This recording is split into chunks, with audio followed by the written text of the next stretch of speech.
Christopher Columbus, one of the great European heroes, turns up on the island of Hispaniola. He was welcomed by the native people. They embraced them. They treated them with fantastic hospitality. His soldiers snatched babies from the breasts of their mothers and dashed their heads against the rocks. Children were fed alive to his dogs. Women's breasts were cut off.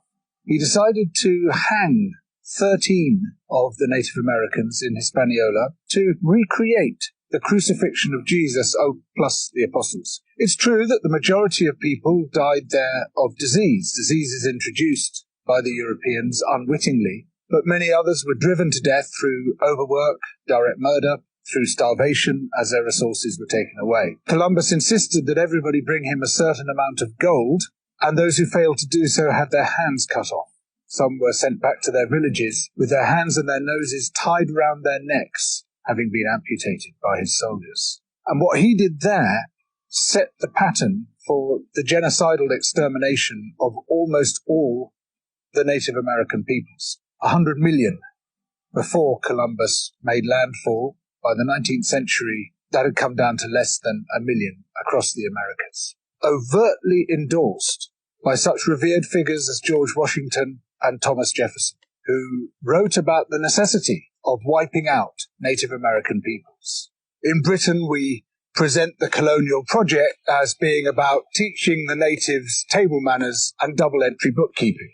In India, the British manufactured a famine in the 1870s out of nothing. There were food surpluses, massive amounts of food. But the governor, Lord Lytton, insisted that this food be exported wholesale to Britain.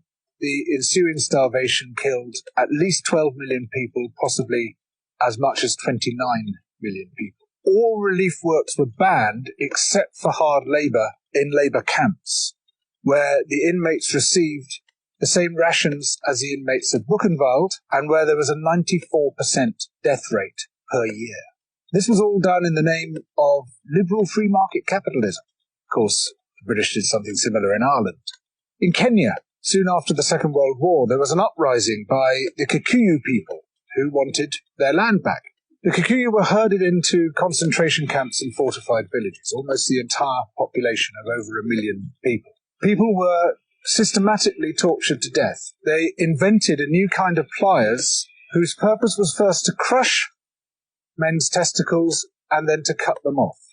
They raped women with bayonets. They raped men. Similarly, a favourite technique was to ram sand up the rectum with a stick. Sometimes they were rolled up in barbed wire and kicked around the compound until they bled to death. Some of the British soldiers boasted about this. This is within living memory.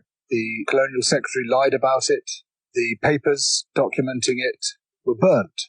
The impact of the rich and powerful nations has been so phenomenally murderous and destructive that it has been completely airbrushed from our national consciousness.